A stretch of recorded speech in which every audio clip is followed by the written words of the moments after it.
Muy bien.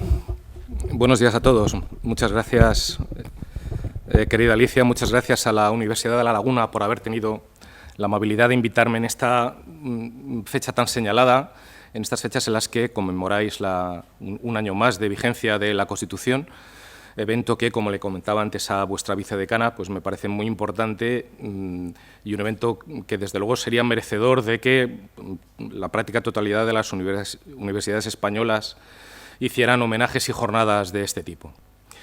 Gracias, por tanto, a la Universidad de La Laguna, gracias a ti, querida Alicia, por tus palabras de presentación, que, como es evidente, están movidas más por el afecto que por el rigor. Y decirles a ustedes muchas gracias por haber venido y decirles que estoy encantado de estar una vez más aquí en Tenerife. Estoy encantado de estar aquí una vez más y estaría mucho más encantado yo mismo, la profesora González Navarro, todos ustedes, el mundo en general. Estaría más encantado si aquí a mi lado estuviera el profesor Reverón Palenzuela, nuestro querido y llorado amigo Benito, al que, pese a que pasan los años, pues siempre lo llevamos en el corazón y siempre lo echamos de menos.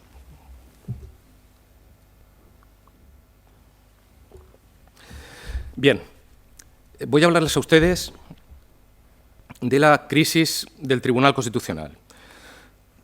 El Tribunal Constitucional, como ustedes conocen perfectamente, fue una creación prácticamente de nuevo cuño del legislador constituyente. Fue la Constitución del 78 la que, casi por vez primera, porque hay un lejano precedente en la Segunda República Española de un tribunal que hacía, el Tribunal de Garantías Constitucionales, que hacía algo similar a lo que hace hoy el Tribunal Constitucional, pero puede decirse que esa institución la crea por vez primera el Constituyente en la Constitución del 78. Y la crea por impulso de las doctrinas de Kelsen. Kelsen fue el primero que se dio cuenta que en los modernos estados constitucionales de derecho es el legislador constituyente el que promulga la Constitución, pero es el legislador ordinario el que le desarrolla. Y, por lo tanto, fue Kelsen el primero que se dio cuenta de la necesidad de que hubiera un órgano, un tercero imparcial, que determinara si la labor futura del legislador ordinario de desarrollo de la Constitución se adecuaba o no a las exigencias propias de la Constitución, a las exigencias del constituyente. De ahí que en España el Tribunal Constitucional, desde el principio, se le encargara el control de constitucionalidad de las normas con rango de ley, a través de dos instrumentos fundamentales, el recurso de inconstitucionalidad y la cuestión de inconstitucionalidad. Pero en España, en el año 78, se vivió un fenómeno singular, que era el siguiente. En la Constitución del 78, por vez primera, en nuestro ordenamiento, el legislador incluyó un catálogo de derechos que bautizó como derechos fundamentales, que en realidad llegaban tarde a nuestro ordenamiento, llegaban al menos con 30 años de retraso, porque el nacimiento y la impostación constitucional de los derechos fundamentales fue un fenómeno que se sucedió después de la Segunda Guerra Mundial. Cuando acaba la Segunda Guerra Mundial, y precisamente como reacción a los horrores padecidos durante ese conflicto bélico, la comunidad internacional cae en la cuenta de la necesidad de establecer al más alto nivel, con el mayor rango normativo posible, un catálogo de derechos ligados tanto a la condición humana como a la condición de ciudadano. Y así cristaliza la Declaración Universal de Derechos Humanos del año 48, el Convenio Europeo de Derechos Humanos del año 50, el Pacto Internacional de los Derechos Civiles y Políticos del año 66, movimiento en pro de los derechos humanos al que España, desde luego, permanece ajena durante la etapa de la dictadura, hasta que por fin, en el año 78, el constituyente importa todo ese catálogo de derechos fundamentales y lo instaura la Constitución. En ese momento se encontró el legislador constituyente con que el Poder Judicial, que había de aplicar y desarrollar esos derechos fundamentales, era un Poder Judicial educado en el franquismo. Un autor muy querido escribió que en el año 78 el Tribunal Supremo era una gerontocracia. El magistrado más joven, en el año 78, el magistrado del Supremo más joven tenía 70 años y había sido educado en el franquismo y llevaba años y años aplicando los principios fundamentales del movimiento, la ley orgánica del Estado, es decir, toda la legislación franquista. Y el legislador constituyente tuvo miedo, temor, entre comillas, eso se desprende de la lectura de los debates parlamentarios que dieron lugar a la Constitución, tuvo temor de que los derechos fundamentales se otorgaran a un Tribunal Supremo que, al menos como premisa o en línea de principio, no parecía estar en las mejores condiciones como para ser el órgano llamado a tener la última palabra en materia de aplicación e interpretación de esos derechos fundamentales. Con lo cual, le cabían dos posibilidades al legislador constituyente. O bien darle el control de los derechos fundamentales o la última palabra también al Tribunal Constitucional, otorgándole una labor que no le es propia, porque los tribunales constitucionales, como he dicho hace unos minutos, su labor esencial es la del control de constitucionalidad de las leyes.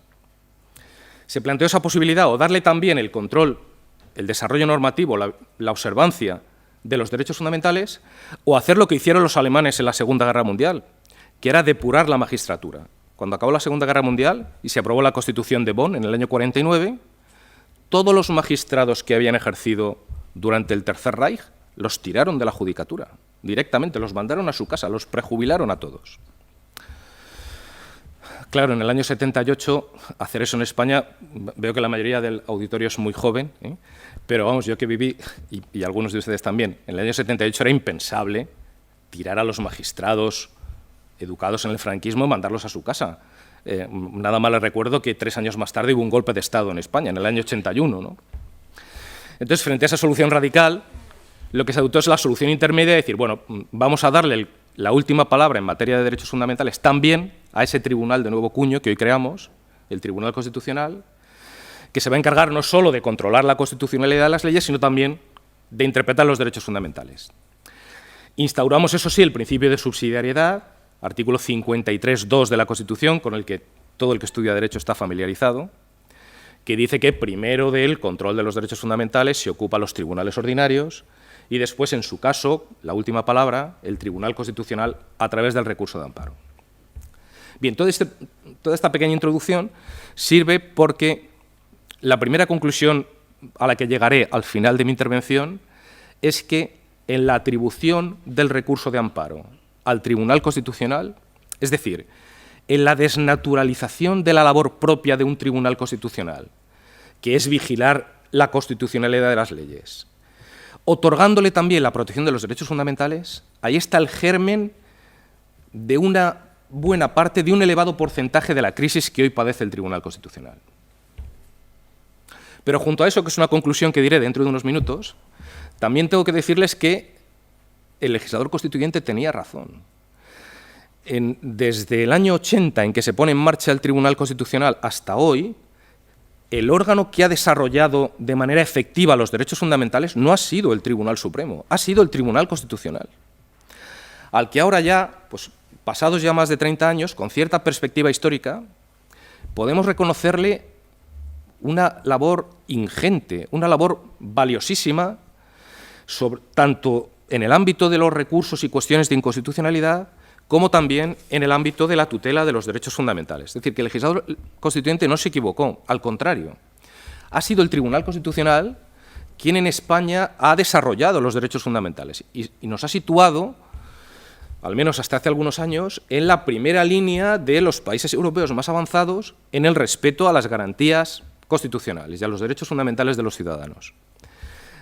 La labor del Tribunal Constitucional durante todos estos años está plagada de luces. Es verdad que hay alguna sombra a la que también me referiré, pero son tantos los hallazgos, son tantos los aciertos del Tribunal Constitucional que, como digo, con esta cierta perspectiva histórica que nos da el tiempo, es muy difícil hacer una valoración negativa de su labor hoy en día, como al final me temo que tendré que hacer.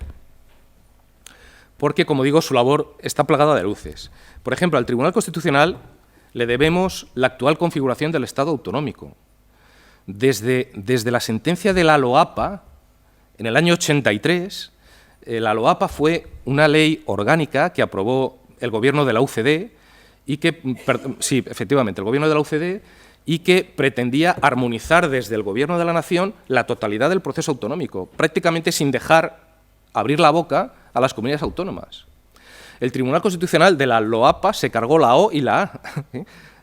Dijo que era inconstitucional que fuera ley orgánica y que era inconstitucional que fuera una ley de armonización, ¿no? Desde el año 83 hasta el 2010, donde se produce la última sentencia importante en materia de de interpretación del Estado autonómico y configuración del Estado autonómico, que es la sentencia famosa sobre constitucionalidad o inconstitucionalidad parcial, mejor dicho, del Estatuto de Cataluña, hay una ingente cantidad de resoluciones del Tribunal Constitucional donde se ha ordenado paso a paso el proceso autonómico, a través de esos recursos, a través de cuestiones de inconstitucionalidad, a través de la resolución de conflictos de competencia entre comunidades autónomas y el Estado. Es una labor ingente la que ha hecho el Tribunal Constitucional en esa materia. El Tribunal Constitucional ha hecho mucho porque el terrorismo desapareciera en nuestro país, ¿no?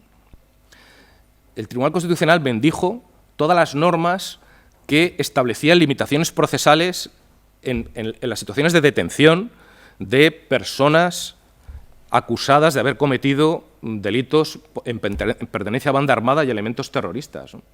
La ley de enjuiciamiento criminal permitía que la detención incomunicada se prolongara durante muchos más días que la detención ordinaria. La ley de enjuiciamiento criminal no permitía a los imputados etarras que pudieran elegir un abogado de su confianza. Todo eso lo bendijo el Tribunal Constitucional. Y hizo algo mucho más importante, que es la sentencia 48/2003, dijo que la polémica ley de partidos políticos, que permite ilegalizar partidos políticos, era constitucional. El Tribunal Constitucional, al decir que esa ley era acorde con la Constitución, permitió la ilegalización de Herri Batasuna, de Bildu, de ese brazo político del terrorismo. Es decir, que en buena parte le debemos al Tribunal Constitucional también un apoyo importante en esa labor. Si me permiten, no me resisto a decir, hoy en día, igual hace un mes no lo hubiera dicho, pero hoy en día no me resisto a decir que el Tribunal Europeo de Derechos Humanos, ese tribunal hoy denostado, criticado por la inmensa mayoría de los medios de comunicación, que más bien parece la reencarnación de Satán en la tierra, porque se le ha ocurrido decir que la doctrina Parot es contraria al principio de legalidad, cosa que desde la universidad dijimos la tira, no solo yo, que también lo dije modestamente, sino muchísima gente más, con muchos más argumentos y conocimientos que yo. Ese Tribunal Europeo que no vale para nada y que lo mejor sería que desapareciera, ese Tribunal Europeo dijo que la ley de partidos políticos también era acorde con el Convenio Europeo de Derechos Humanos, ¿no? Entonces sí conocía la situación vasca. Ahora, cuando lo de la doctrina Parot, dicen que no, que es un tribunal que es mejor que desapareciera. Bueno, en fin, perdón por el lapsus, por el inciso, pero no podía dejar de decirlo. El Constitucional ha sancionado la constitucionalidad de la ley del matrimonio homosexual. Ha dicho que era constitucional la ley de violencia de género. La ley de violencia de género que a los varones nos perjudica mucho. Pese a que todos somos conscientes que la violencia de género es una lacra social contra la que hay que luchar, los varones estamos en una inferioridad de condiciones pasmosa con la ley de violencia de género, ¿no? Pues ese trato discriminatorio desproporcionado en favor de la mujer, que en realidad es la víctima de este tipo de delitos, también dijo el Tribunal Constitucional que era acorde, también luchó el Tribunal Constitucional en pro de la erradicación de la violencia de género.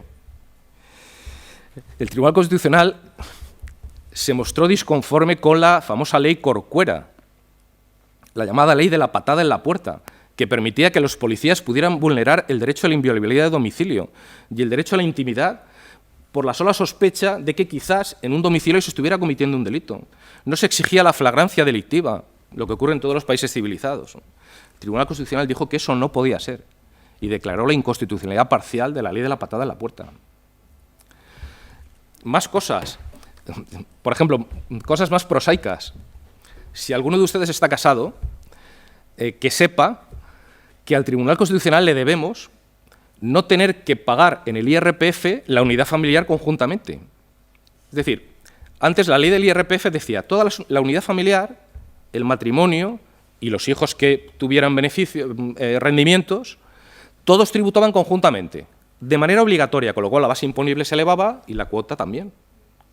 El Tribunal Constitucional dijo que eso era discriminatorio y es el que permitió que ahora los cónyuges puedan declarar de manera separada, todos los miembros de la unidad familiar. Dice, eso no es muy importante. ¿Cómo? Eso es importantísimo, ¿eh? A los que pagamos la renta, a los que tenemos la suerte de tener trabajo y aún pagamos la renta, es muy importante. En materia de igualdad, al Tribunal Constitucional se le debe mucho. Durante mi etapa de letrado en el Tribunal Constitucional, había un magistrado del que yo guardo un gran recuerdo, que decía, fíjate si es importante el Tribunal Constitucional, se lo decía a todo el mundo, ¿no? Decía, que gracias al Tribunal Constitucional las mujeres han podido subir a los cielos y descender a los infiernos. Y decía, madre mía, ¿qué es eso? ¿Qué dice este magistrado poeta, ¿no? Y todo venía a cuento de que el Tribunal Constitucional había permitido a una teniente del ejército pilotar un avión de caza, que hasta entonces no se permitía. Las mujeres no podían pilotar aviones de combate. El Tribunal Constitucional dijo que esa prohibición de las órdenes militares era inconstitucional, con lo cual las mujeres ya podían subir a los cielos pilotando un bombardero, ¿no? Pero también podían trabajar en la mina, cosa que tampoco podían. La legislación minera no permitía a las mujeres efectuar trabajos bajo tierra. El Constitucional también dijo que eso era inconstitucional, ¿no? El Tribunal Constitucional es el que ha dicho que no se puede despedir a una mujer embarazada, sin más. Ha dicho que ese despido es radicalmente nulo. Eso que hoy todos aceptamos, ¿no? Seguro que cuando da usted derecho laboral se dice, bueno, aquí hay despidos nulos y hay despidos radicalmente nulos, los que atentan a los derechos fundamentales. Ah, pues mira qué bien. Eso es un hito histórico. Gracias al Tribunal Constitucional se invirtió la carga de la prueba. El empresario que quiera despedir a una mujer embarazada tiene que demostrar que la causa del despido es objetiva, no obedece a su estado, ¿no?, de gestación. Con lo cual es un avance importante, como otros muchos. El Tribunal Constitucional, por ejemplo, ha dicho que en materia de sanciones administrativas, que es un campo que nos afecta a todos, seamos mayores, menores, casados, solteros, desde una multa de tráfico por llevar un ciclomotor hasta una pequeña liquidación tributaria, cualquier cosa que pidamos al ayuntamiento. Si somos acreedores de una sanción administrativa, gracias al Tribunal Constitucional, todas las garantías propias del proceso penal, la presunción de inocencia, el derecho a la prueba, el non bis in idem, garantías a las que la legislación administrativa sancionadora permanecía ajena hasta ese momento, se han incorporado. Y hoy son garantías de las que disfrutamos todos los ciudadanos. Muchas más cosas. La verdad es que podría estar mucho más tiempo. Por ejemplo, el Tribunal Constitucional, por vez primera, reconoció que las personas jurídicas tenían derecho al honor. Frente a 100 años de jurisprudencia que negaba que esa condición pudiera ser ajena solamente a las personas físicas, solo las personas físicas tenían derecho al honor, es lo que desde siempre he dicho nuestra jurisprudencia clásica, el Constitucional dijo que no. Es más, dijo en una sentencia maravillosa, la más bonita que ha puesto el Tribunal Constitucional jamás, que es la 214/91, acuérdense, para si tienen un rato libre, el sábado entre el cine y el fútbol. Sentencia 214 del 91, es la sentencia de Violeta Friedman, una judía cuya familia fue gaseada en un campo de concentración y ella sobrevivió a los horrores del Holocausto y dedicó su vida, el resto de su vida, a luchar contra los nazis que habían escapado del Tercer Reich y se habían refugiado en muchos países, fundamentalmente en Hispanoamérica, pero uno de ellos cayó en España, un tal León Degrelle, que había sido jefe de las SS, de una sección de las SS. Y León Degrelle, en un mal día, en el Interview, en el Tiempo, en una revista de estas, semanales, se le ocurrió hacer unas declaraciones en las que negaba el Holocausto. Decía que no había, que era todo mentira, que los judíos se lo habían inventado todo, que no había habido jamás campos de concentración, que el pueblo judío era un pueblo plañidero, que siempre estaba quejándose, que los nazis nunca habían matado a ningún judío. Violeta Friedman lo denunció ante los tribunales, para que los tribunales reconocieran que el honor del pueblo judío había sido vulnerado. Y todos los tribunales no le dieron la razón, ni en primera instancia, ni en apelación. Ni llegó al Tribunal Supremo, el Tribunal Supremo le cerró las puertas. Y fue el Tribunal Constitucional, en esa sentencia muy bonita, como digo, cuya lectura les recomiendo vivamente, la que dijo que por vez primera dijo que también los entes sin personalidad jurídica, como es el colectivo judío, ¿no?, el pueblo judío, cualquiera de los miembros del pueblo judío tenía legitimación suficiente para defender el honor del colectivo en nombre propio, ¿no? Decir algo que quizá dentro de media hora nos puede parecer baladí, pero que ha sido un hito importantísimo. Ahí hemos sido un bastión que nos ha copiado otros países europeos, esta jurisprudencia, ¿no? Y eso ha sido gracias al Tribunal Constitucional. ¿Qué decir de la labor del Tribunal Constitucional en la disciplina a la que yo me dedico y se dedica a la profesora Alicia González Navarro. ¿Ha hecho tantas cosas importantes el Tribunal Constitucional en materia procesal? Por ejemplo, en materia de presunción de inocencia, hasta el año 80, que es cuando se pone en marcha el Tribunal Constitucional y se dicta la primera sentencia sobre presunción de inocencia, que sepan ustedes que en España se condenaba con el atestado policial. Ante la comisión de un delito, la policía, un policía que no tenía ni suele ser licenciado en Derecho, levantaba el atestado, contaba lo que allí veía y con eso se condenaba al sujeto. Los juicios orales duraban un minuto y medio. El fiscal se ratificaba, la defensa se oponía y no decía nada más. Los juicios, los jueces no dejaban porque decían que había prueba suficiente. Juicios orales, en una mañana se veían 100 juicios orales. Hasta que el Tribunal Constitucional llegó, y en una sentencia de las primeras, en el año 80, en el año 81, dijo, en la 281, sentencia 281, que de eso nada, que eso era contrario al principio de la presunción de inocencia, que las únicas pruebas capaces de destruir ese derecho fundamental eran las que se practicaban en el juicio oral con todas las garantías. Fue el Tribunal Constitucional y no el Supremo, y tuvo 50 años para hacerlo el Tribunal Supremo y no lo hizo, fue el Tribunal Constitucional el que incorporó la doctrina de la prueba prohibida, la doctrina de los frutos del árbol envenenado, de la que ustedes seguro que habrán oído hablar, la ilegitimidad no solo de la prueba directa, la obtenida bajo tortura, con inviolabilidad del domicilio, con una interceptación de comunicaciones sin autorización judicial, sino también la indirecta, los frutos del árbol envenenado. Ha sido el Tribunal Constitucional el que ha acabado con la doctrina de la imparcialidad judicial, con la figura del juez instructor decisor. Hasta hace no mucho tiempo, las leyes de enjuiciamiento permitían que los jueces que habían instruido el sumario dictaran la sentencia. ¿Se imaginan ustedes al juez instructor del desgraciado asesinato de la niña Asunta, que ha hecho declaraciones diciendo sí, que la madre, que el padre, que la soga que encontraron la encontraron allí, que el lorazepam? ¿Se imaginan a ese juez poniendo la sentencia? Ya estarían condenados. Que probablemente lo serán si son culpables. Líbreme Dios de defenderlos, ¿no?, a un asesino. Pero, por favor, todas las garantías. Pues eso ha sido también gracias al Tribunal Constitucional. Todo el desarrollo del derecho a la tutela judicial efectiva, llenarlo de contenido, el derecho a los recursos, el derecho a obtener una resolución fundada, congruente. En materia de ejecución de sentencias, por ejemplo, el Tribunal Constitucional ha acabado con el mito de la inembargabilidad de los bienes de dominio público. Cuando uno tenía una deuda con la Administración y la Administración no le pagaba, no podía hacer nada. ¿Por qué? Porque la Administración se amparaba en el privilegio de la inembargabilidad. Todos mis bienes están afectos al servicio público. Te quedas sin cobrar. Y lo mismo con las embajadas consulares.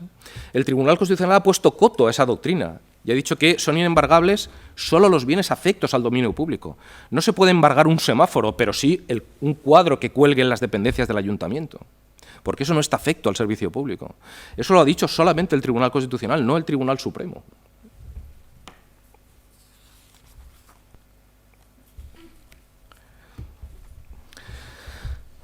Bien, es verdad que junto a esa labor ingente, valorable y magnífica del Tribunal Constitucional durante muchos años, ha habido también algunas sombras, ¿no?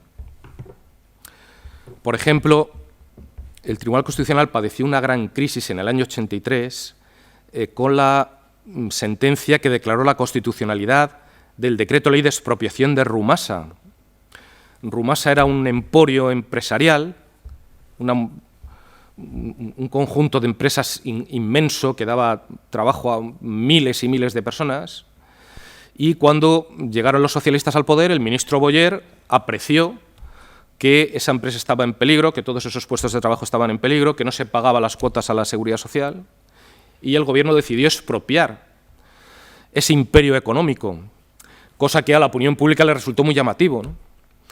La oposición por entonces recurrió al Tribunal Constitucional ese decreto de ley de expropiación y lo perdió el asunto, pero es que lo perdió 6-6. Hubo 6 magistrados que estaban a favor de la inconstitucionalidad y otros 6 que estaban a favor de la constitucionalidad, y entre los 6 que estaban a favor estaba el presidente, que tenía voto de calidad.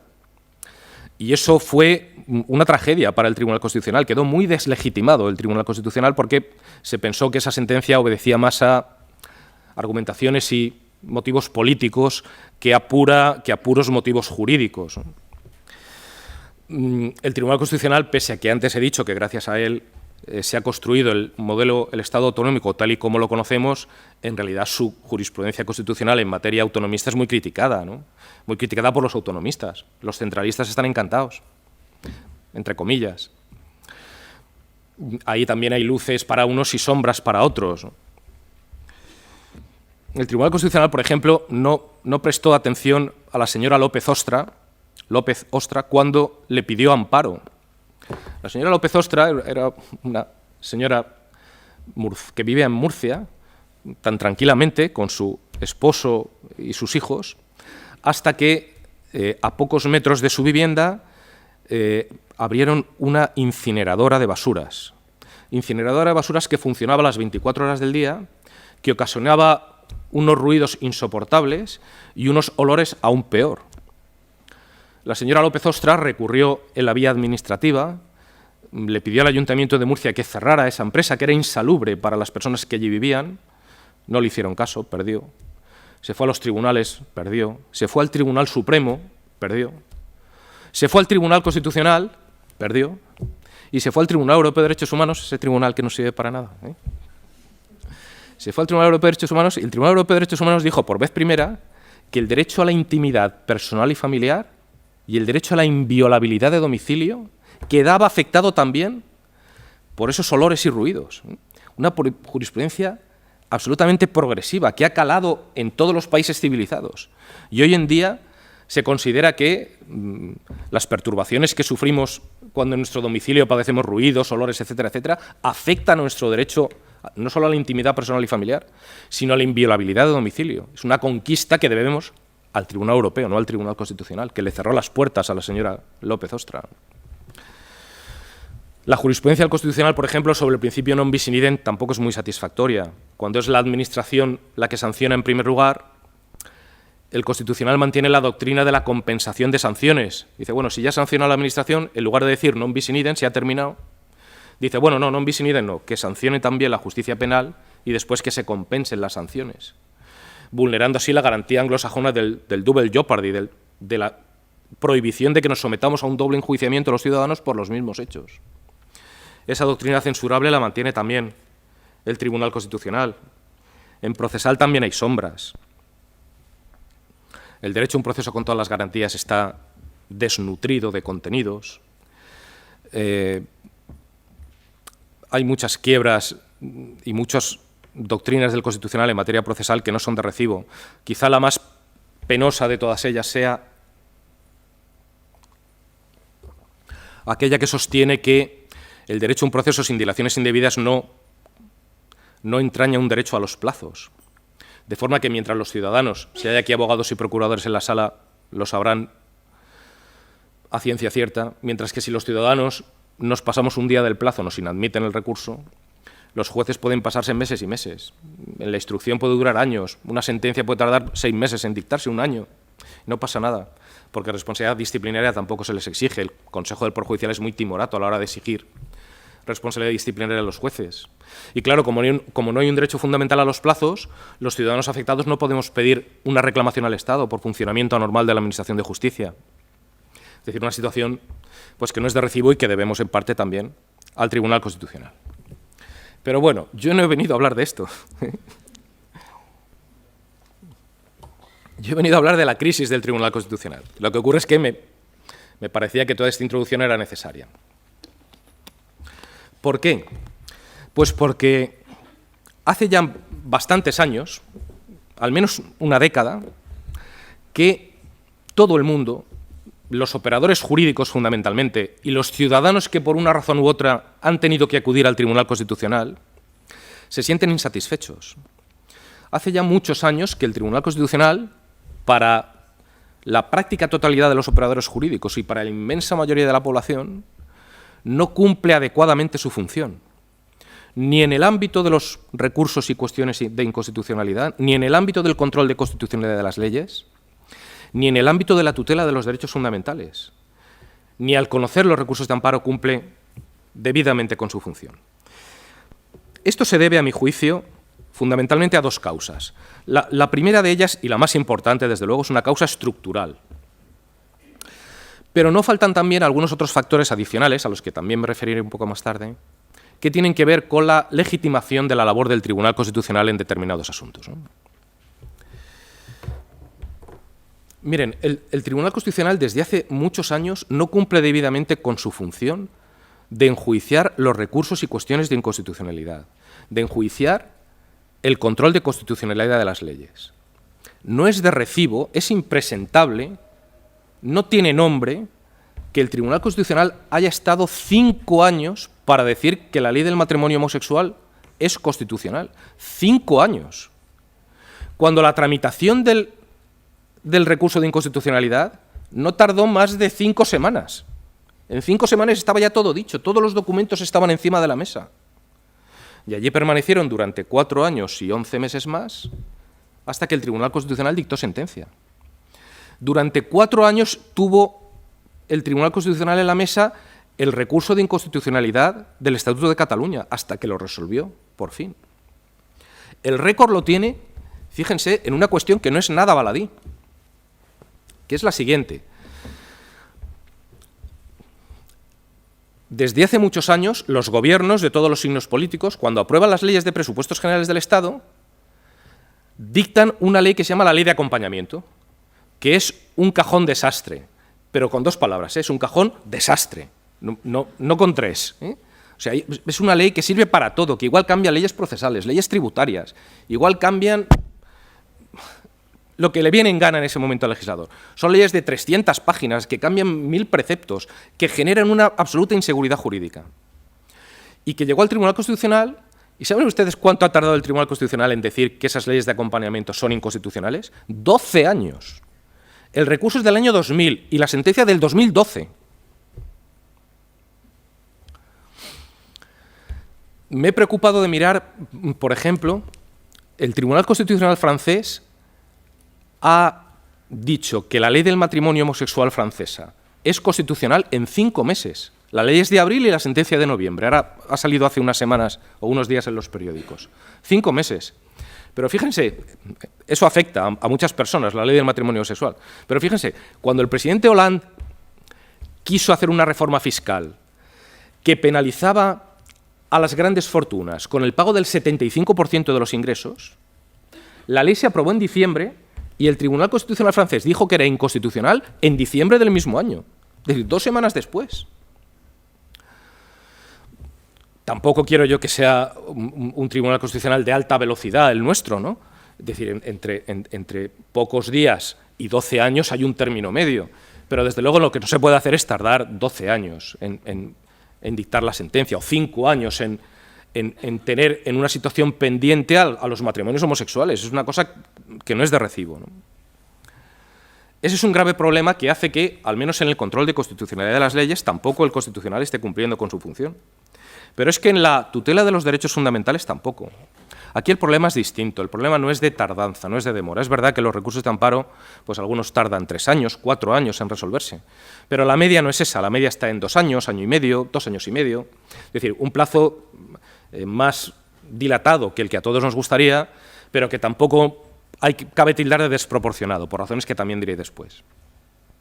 El problema en el recurso de amparo es la rigidez que mantiene el Tribunal Constitucional en la admisión de las demandas. Desde hace decenios, el Tribunal Constitucional viene inadmitiendo el 95% de los recursos de amparo que se le plantean, lo cual es una absoluta barbaridad. De cada 100 recursos de amparo que llegan al Tribunal Constitucional, 95 o 96 son inadmitidos por providencia. El ciudadano, a través de su abogado, el abogado plantea un recurso de amparo, más fundado, menos fundado, mejor fundado, peor fundado, un trabajo y detrás, y el tribunal se despacha una providencia de 3 líneas diciendo que aquello no, que no lo va a estudiar ese asunto, ¿no? Y eso pasa, como les digo a ustedes, en el 95 o en el 96% de los casos. Con lo cual ya me contarán la situación de insatisfacción que genera en los operadores jurídicos que llegan al Tribunal Constitucional y desde luego los ciudadanos que están detrás de esos recursos de amparo, que piden amparo al Tribunal Constitucional y este tribunal en el 95 o 96% de los casos les deniega el amparo, ¿no? Pero se los deniega por providencia, en 3 líneas, sin entrar a estudiar su asunto, ¿no? Esta situación, además, se ha agravado en los últimos años. Hasta el año 2007, el Tribunal Constitucional se quitaba de en medio el 95 o el 96% de las demandas a través de una cláusula que había en la ley orgánica del Tribunal Constitucional que decía que las demandas serían inadmisibles cuando carecieran de contenido constitucional. ¿Qué es carecer de contenido constitucional? Pues no lo sé, son conceptos indeterminados que se van rellenando caso a caso, jurisprudencialmente, ¿no? Pues el Tribunal Constitucional echaba mano de esa cláusula y decía, bueno, este asunto no me parece claro, carencia de contenido constitucional. Este asunto está mal planteado, carencia de contenido constitucional. Y así se quitaba de en medio el 95 o el 96%. Pero lo que sí parecía claro es que en la práctica totalidad o en la inmensa mayoría de los casos que el Constitucional inadmitía por providencia, en realidad no había una clara lesión constitucional. Porque todos tenemos que tener claro que el recurso de amparo no sirve para todo, no es una apelación. Pero es que desde el año 2007, y a instancias del Tribunal Constitucional, el legislador modificó su ley orgánica. Y donde antes decía falta de contenido constitucional, ahora dice que las demandas de amparo, para poder ser admitidas a trámite, no solo han de expresar una vulneración de los derechos fundamentales, sino que además tienen que tener lo que la ley llama una especial trascendencia constitucional. Hemos pasado vulgarmente de Guatemala a Guatepeor. ¿Por qué? Pues porque antes el Tribunal Constitucional inadmitía recursos de amparo por carencia de contenido cuando no había, o a su juicio no parecía haber, lesión constitucional de por medio. Pero es que ahora inadmite recursos de amparo cuando hay lesiones constitucionales de por medio. Hay lesiones constitucionales, pero falta la especial trascendencia constitucional. Es decir, uno antes iba al Tribunal Constitucional con una sentencia incongruente y el Tribunal Constitucional decía, la sentencia es incongruente, pues no me queda más remedio que entrar en el fondo del asunto, decir que se ha vulnerado el derecho a la tutela judicial efectiva y dar la razón al recurrente. Hoy en día uno plantea una sentencia incongruente, la misma, ante el Tribunal Constitucional, y éste puede decir, es verdad que hay una incongruencia, hay una lesión constitucional, pero yo no entro. ¿Por qué? Porque esto no tiene especial relevancia constitucional. Este asunto no me pone, es verdad, es que, perdonen la forma de expresarme, pero es que este asunto bueno, a mí me enciende la sangre, ¿no? Es lamentable que haya una lesión constitucional y el Constitucional diga, no, es que yo ahora funciono como los tribunales anglosajones. Yo ahora voy de certiorari. Este me gusta, entra, este no me gusta, no entra. Porque los criterios, si ustedes miran la jurisprudencia, los criterios que determinan la especial trascendencia constitucional o no del recurso de amparo son absolutamente indeterminados. Por ejemplo, dice el Tribunal Constitucional, manda narices, un recurso de amparo tiene especial trascendencia constitucional cuando plantea una cuestión sobre la que no haya jurisprudencia constitucional. Mire usted si de eso ya no queda. Si el Constitucional lleva, bueno, hay 70 tomos de esos verdes de 1.500 páginas de jurisprudencia. Si el DVD de jurisprudencia constitucional ya lo miras y ya se salen los... Hay tanta jurisprudencia allí. ¿Cómo no va a haber asuntos sobre los que no haya dicho nada el Tribunal Constitucional? De esos ya no hay. En fin, razones estas legislativas y estructurales que hacen que ni en la materia de control de constitucionalidad de las leyes, ni en materia de protección de los derechos fundamentales, desde hace ya muchos años los ciudadanos encuentren en el Tribunal Constitucional esa instancia necesaria e independiente, neutral, que pueda resolver esa clase específica de conflictos. Junto...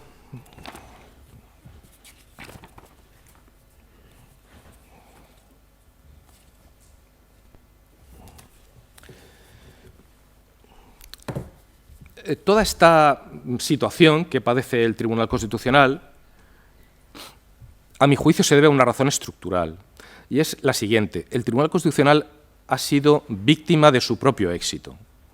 Es decir, fue tan importante, tan progresiva, tan avanzada la primera jurisprudencia, los 15 primeros años de jurisprudencia del Tribunal Constitucional, los operadores jurídicos encontraron ahí un arsenal de argumentos, de cuestiones nuevas, de contenidos que conformaban los derechos fundamentales, tan importante, tan extensa, tan avanzada, que pensaron que podían acudir al Tribunal Constitucional para cualquier cosa.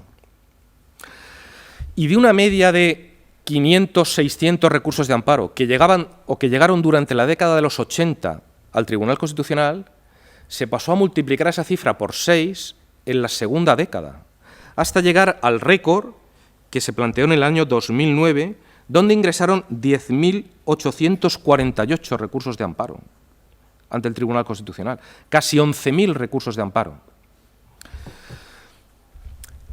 Esta situación, esta avalancha de recursos de amparo, determinó las dos consecuencias perniciosas a las que me he referido hace unos minutos. En primer lugar, determinó que el Tribunal Constitucional tuviera que dedicar el 99% de su tiempo a estudiar los recursos de amparo, en detrimento de su labor primordial y consustancial, que es la del control de constitucionalidad de las leyes. Por eso la ley de matrimonios homosexuales ha tardado 5 años y la ley de acompañamiento 12 años, porque es que el tribunal dedica la inmensa mayoría de su tiempo a los recursos de amparo, porque está la avalancha a la que le llega, que necesita mucho tiempo para poder analizarlos y quitar de en medio los que considera que no deben merecer un pronunciamiento de fondo de aquellos otros que no. Esa avalancha de recursos de amparo no solo ha motivado el retardo en la resolución de los recursos y cuestiones de inconstitucionalidad, sino la segunda consecuencia de la que antes hablaba, el elevadísimo porcentaje de demandas de amparo que son inadmitidas a trámite, 95 o 96%. Porque, claro, llegan tantas que es verdad que primero hay poco tiempo para estudiarlas, pero es verdad que la inmensa mayoría de ellas tampoco plantean lesiones constitucionales claras y por eso se hacen acreedoras a pronunciamientos de inadmisión. Y este problema, como digo, es estructural. ¿Por qué? Porque en el Tribunal Constitucional solo hay 12 magistrados. Y es que no puede haber más, porque la Constitución dice que en el Tribunal Constitucional solo puede haber 12 magistrados. Es decir, o cambiamos la Constitución y ponemos más magistrados en el Tribunal Constitucional, de lo que yo desde luego no soy partidario, o reconocemos desde luego que solo 12 personas en un tribunal no pueden ocuparse de tan ingente volumen de trabajo. El Tribunal Supremo tiene 200 magistrados. Es verdad que ven un montón de asuntos de casación, pero es que son 200. Y aún así llevan un montón de retraso. Piensen ustedes en los 12 magistrados del Tribunal Constitucional, por mucho que el cuerpo de letrados trabaje también, es evidente que las dilaciones y las demoras se tienen que producir. El problema, sin embargo, no es solo estructural. Desde hace ya muchos años, el Tribunal Constitucional viene padeciendo también un problema de deslegitimación, del que los principales responsables son los partidos políticos. Como ustedes saben, de los 12 magistrados del Constitucional, 2 los elige el Gobierno y 2 el Consejo del Poder Judicial. Pero los otros 8 los elige 4 el Congreso y 4 el Senado. Y los ciudadanos asistimos atónitos e indignados desde hace muchísimos años a un reparto de cromos entre los partidos políticos a la hora de nombrar a los magistrados del Tribunal Constitucional. De forma que parece, o esa es toda la sensación que da a los ciudadanos, que los partidos políticos intentan poner a los acólitos, a los juristas que, cumpliendo los requisitos que exige la Ley Orgánica del Tribunal Constitucional y la Constitución, que son 15 años de ejercicio profesional, se muestren más afines con la ideología y con las decisiones adoptadas por los partidos políticos que los han promovido al Tribunal Constitucional. Eso la verdad es que ha pasado desde siempre, pero nunca tan descaradamente, tan escandalosamente como en los últimos 10-15 años, ¿no? Junto a eso, además, me da la sensación de que, o quizá precisamente por eso, las personas elegidas tampoco han sido las más idóneas, ¿eh? No entro ya en sus currículum.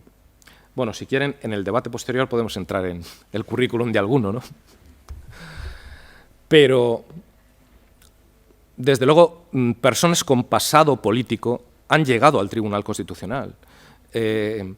Hoy está en el Tribunal Constitucional quien fuera presidente de la Asociación Profesional de la Magistratura.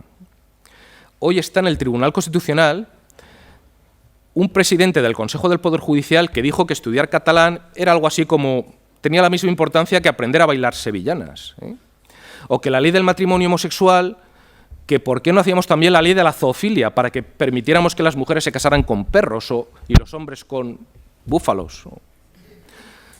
Ese señor es magistrado del Tribunal Constitucional, ¿eh? Un señor que en la entrevista que mantiene el Congreso y el Senado a los candidatos a magistrado del Tribunal Constitucional ocultó su condición de afiliado a un partido político, es hoy el presidente del Tribunal Constitucional. Ese ha sido el último escándalo. Escándalo, además, que es especialmente sangrante. El del asunto Pérez de los Cobos, al que personalmente le muestro todo mi respeto. Y como jurista, alguna obra he leído suya y me ha gustado, me parece un buen jurista. Pero el señor Pérez de los Cobos, que fue afiliado al Partido Popular durante mucho tiempo, negó en la entrevista del Congreso de los Diputados su condición de afiliado al partido político. Y ahora, cuando se le ha recusado, sus compañeros de sala han dicho que no concurre en él ninguna causa de imparcialidad. Cuando hace 4 años, al magistrado Pérez Trems estimaron una recusación en su contra porque había escrito un artículo como profesor de universidad sobre un asunto, sobre la autonomía catalana, y él era uno de los magistrados que tenía que resolver sobre el posterior Estatuto de Autonomía de Cataluña. Ese auto por el que se recusó al señor Pérez Trems es impecable. Ese auto adopta la doctrina del Tribunal Europeo, ese tribunal, del Tribunal Europeo de Derechos Humanos, sobre la imparcialidad objetiva y subjetiva, que viene a adoptar lo que vulgarmente se llama la doctrina de la mujer del César. El juez no solo ha de ser independiente, ha de parecerlo, como la mujer del César debería ser honrada y parecerlo, ¿no? Es evidente que el señor Pérez Trems era imparcial. No había ninguna causa, ni en la Ley Orgánica del Tribunal Constitucional, ni en la Ley Orgánica del Poder Judicial, que dijera que haber escrito un artículo doctrinal eso fuera causa de recusación. No lo había. Pero el señor Pérez Trems no parecía imparcial. Ya había tomado posición sobre el Estatuto de Cataluña. Hicieron muy bien en recusarlo. Pero, perdón, si hace 4 años adoptaron ustedes la doctrina de la mujer del César, ¿por qué ahora la rechazan? Y el señor Pérez de los Cobos, que seguro que es un caballero imparcial, pero no lo parece, a ninguno nos parece imparcial, para conocer asuntos en los que el Partido Popular precisamente ha sido muy beligerante, como es el del Estatuto de Cataluña, puede mantenerse como magistrado no recusado. Bien, esto que puede indignar a algunos, a mí por ejemplo, la verdad es que lo que hace tiene un efecto muy pernicioso, que es el de deslegitimar al Tribunal Constitucional, el de que la gente le pierda el respeto al Tribunal Constitucional y diga, bueno, este tribunal, ¿qué podemos esperar de él? Ya sabemos lo que va a decir, porque es un tribunal contaminado.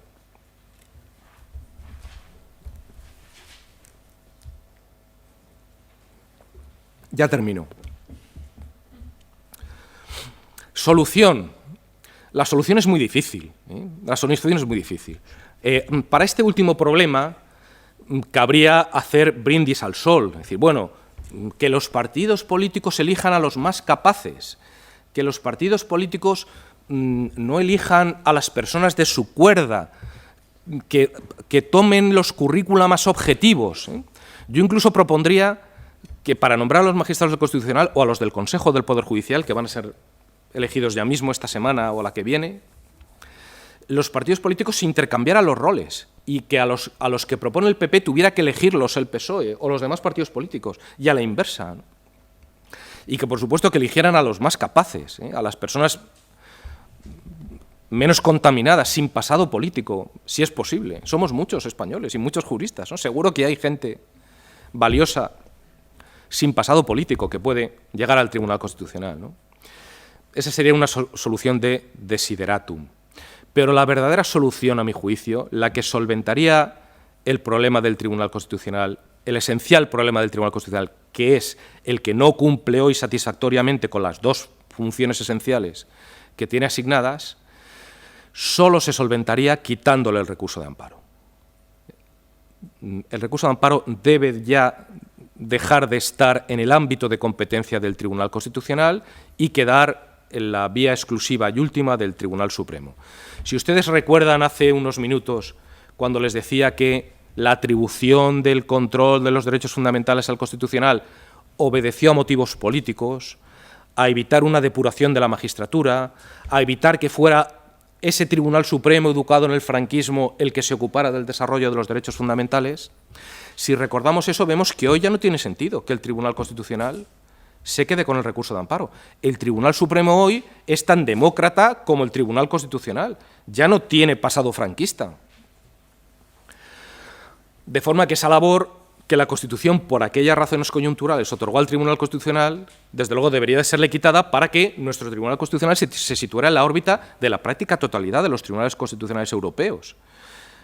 quitando el Tribunal Constitucional alemán y austriaco, solo esos dos y el español son los únicos tribunales constitucionales europeos que conocen de la tutela de los derechos fundamentales. Ni la Corte Constitucional francesa, ni la Corte Constitucional italiana, las de los países nórdicos, no conocen que un tribunal constitucional pueda conocer o pueda enjuiciar los derechos fundamentales. Todo queda en el órgano máximo de la jurisdicción, en las Cortes Supremas, en los tribunales supremos. Si el Tribunal Constitucional dejara de tener esa competencia del recurso de amparo y pudiera dedicar el 100% de su tiempo al control de constitucionalidad de las leyes, y encima los partidos políticos se iluminaran de sensatez y nombraran a las personas más capaces, desde luego esta es una situación, la actual crisis de identidad y de legitimación que atraviesa hoy el Tribunal Constitucional, podría ser solventable al menos a medio plazo. Por mi parte, nada más, agradecer su atención y quedar a su disposición por si quieren hacer alguna pregunta. Agradecer de nuevo a la Universidad de La Laguna la oportunidad que me ha dado de estar hoy aquí con ustedes y a la profesora González Navarro, al área de procesal. Muchas gracias a todos.